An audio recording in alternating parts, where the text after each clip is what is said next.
Tinanong ko nga pala si Mr. kung magkano yung kikitain namin kapag binenta namin itong isang alimango na tumitimbang ng halos 1 kilo. Kahit high tide pa, nagbaka sakali si Mr. at pinuntahan yung bunuan namin o baklad, baka meron daw kaming pwedeng maiulam at eto nga yung laman. Dito nga pala kami dumaong sa bahay ng uncle ko na kapatid ni Papa at nakita nga nila yung daladala naming alimango. Kinuha kaagad ng pinsan ko etong pinaglalagyan ng alimango at tinignan niya dahil natuwa siya dahil eto daw yung pinakamalaking nakita niya na alimango. Nitong mga nakaraang araw kasi etong pinsan ko, naglalagay siya ng mga trap ng alimango sa loob ng bakawan. May pumapasok naman sa loob ng trap niya pero hindi ganun kalalaki. Sino dito yung nakapanood na sa mga vlogs ko nung mga nakaraang buwan na talagang pumapasok kami sa loob ng bakawan para maglagay ng mga trap ng alimango? Nung wala pa kaming payag, wala pa kaming mga alagang isda at lobster, yun yung pinagkakaabalahan namin, yung paglalagay ng mga trap sa loob ng bakawan para makahuli ng alimango at binebenta o kaya naman inuulam. Dumadayo pa nga kami noon sa kabilang isla para lang maglagay ng mga trap kasama ko si Mr. tsaka si Papa. Nakakakuha naman kami nakakapagbenta tapos nakakapag-ulam, kaso hininto namin ng medyo mahina o kaya naman wala nang masyadong nakukuha. Lugi minsan sa gasolina tapos pagod lang. Pero nakakamiss din yung ganung gawain, yung pagtatao ng bubo o yun yung paglalagay ng mga trap sa loob ng mga bakawan. Sabi ko nga kay Mr. gawin namin ulit yun minsan, dumayo kami sa mga kabilang isla at maglagay ulit ng mga trap sa mga bakawan. Pagkarating namin dito banda sa gitna ng baryo, kinuha kaagad ng batchmate ko itong alimango at itatali niya. Titimbangan kasi nila, hindi kasi pwede na titimbangan tapos hindi nakatali dahil na kung maglalakad tong alimango. Siya nga din pala yung magtatali dahil expert siya sa pagtatali dahil nangunguha siya o kabuhayan niya din yan, yung pangunguha ng mga alimango. Pagkatapos niya itali, eto nga tinimbang na nila dito sa may timbangan at halos 1 kilo nga yung timbang nitong isang alimango at kwartang linaw na nga daw to kapag ibebenta namin. Habang hawak-hawak ko nga yan, tinatanong ko si Mr. kung ibebenta namin o uulamin. Tignan niyo mga mare at pare, napakalaki nga nitong alimango kaya naman nakakapanghinayang din kung uulamin, pero eto sinalang kaagad ni Mr. dito sa kawali. Buo na nga yung desisyon niya na uulamin namin, kaya yung ginawa niya, bumili siya ng udong kila mama tapos meron pa naman kaming nyug dito sa bahay. Sa inyo mga mare at pare, magkano yung kilo ng alimango ngayon? Pagkatapos ni Mr. pakulaan yung alimango, hinati-hati niya yung katawan tapos yung mga kagat naman nito ay binasag niya para mas madali makuha o makain. Ginisa niya lang tapos ginataan. Napakasarap ng lutong ganito, talagang mapapadami ka ng kanin.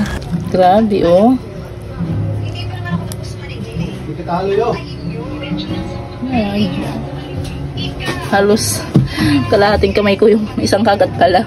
Yung kalahating kagat pa lang yan. Eto na yung kagat. Grabe ang laki.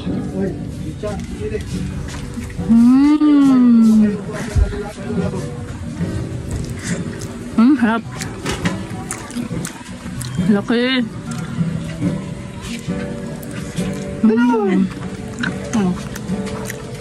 Harap. Hanggang dito na nga lang pala muna ang aking mini vlog. Maraming salamat sa panonood mo ng simpleng buhay namin dito sa probinsya ng Northern Samar. See you on my next vlog. Tinanong ko nga pala si Mr. kung magkano yung kikitain namin kapag binenta namin itong isang alimango na tumitimbang ng halos 1 kilo.